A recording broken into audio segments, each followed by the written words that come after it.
It's been 6 months since the October 7 attack by Hamas in Israel, which sparked the Israel-Gaza war.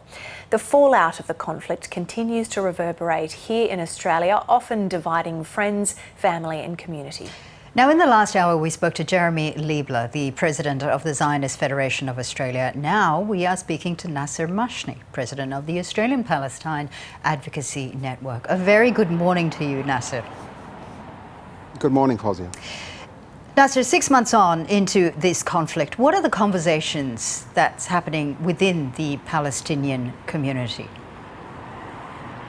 The conversations we're having are around desperation.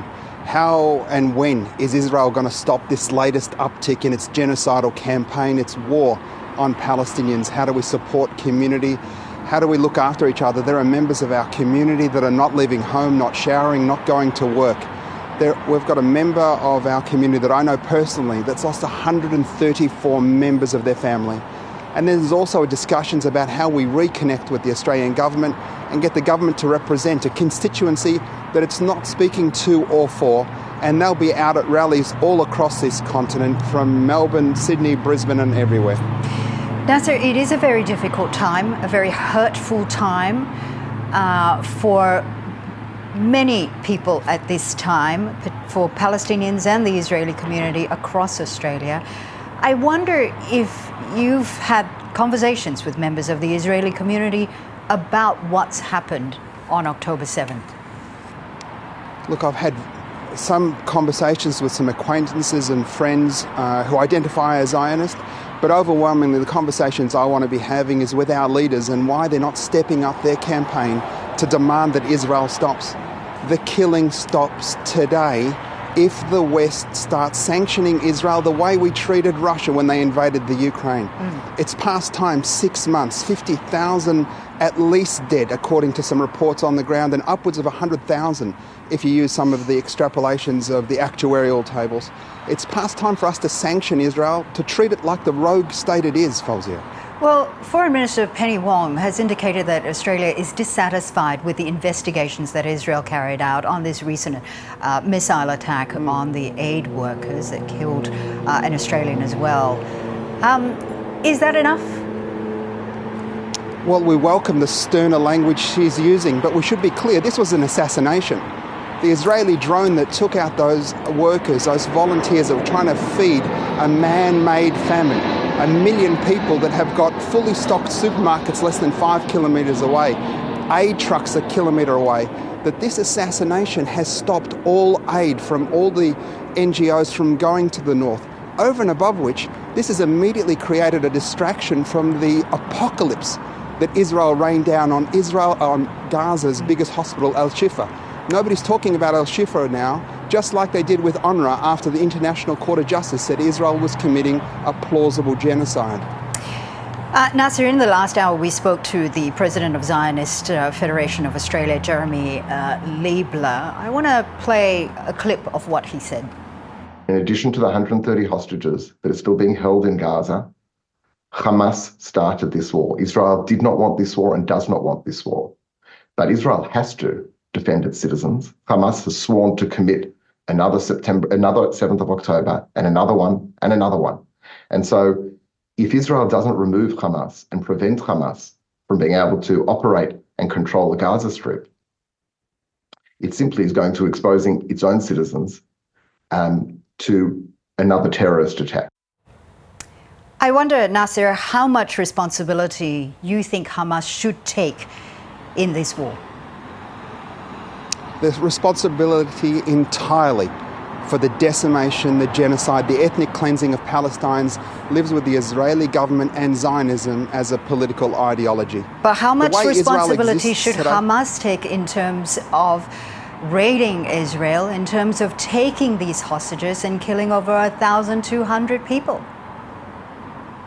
Fauzia, there are 10,000 Palestinian hostages in Israeli gulags. Today, 2 million Palestinians are held hostage in the world's largest concentration camp that is Gaza.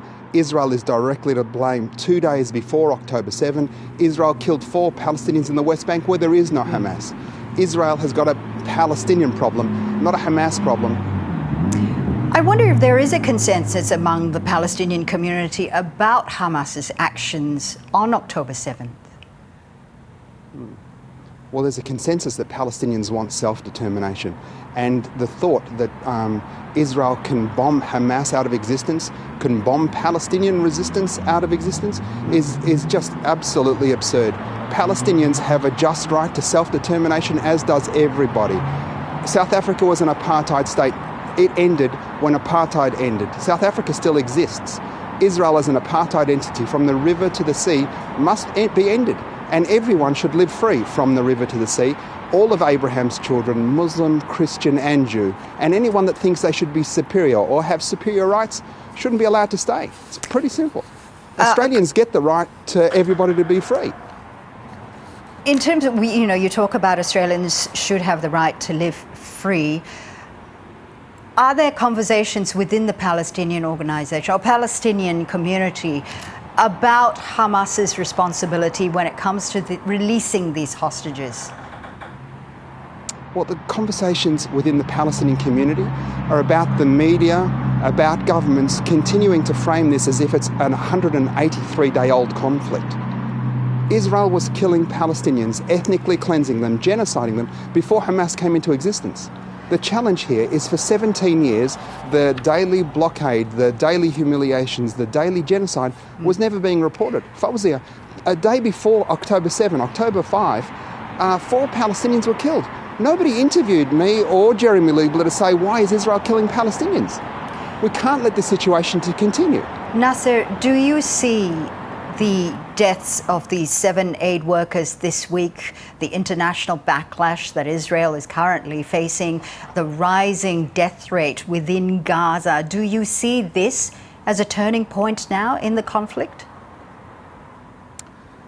Well, I'm absolutely hurt, Fawzia, devastated for those 7 aid workers, but I'm also devastated that the West suddenly cares because 7 white people died. It cheapens our blood, it cheapens our suffering. Palestinians are a noble people on a noble land that gave the world the 3 Abrahamic religions and all of our noble prophets. The thought that suddenly the language in the West has changed because of the assassination of these 7 aid workers, to continue to allow Israel to use starvation as a weapon. Starvation as a weapon. I mean, the report before talked about 2 litres of water, what a nursing mother could have.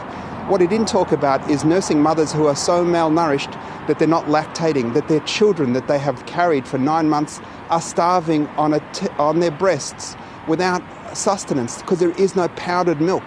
Israel has created a man-made famine. 1 million people don't know where their next meal is coming from. Oxfam released a report during the week that said since February, those people have lived on a can of beans a day, 245 calories. Fawzia, it's got to stop. And the fact that the West is speaking up now because of the assassination of these 7 aid workers is great. But we're hurt that it didn't stand up earlier.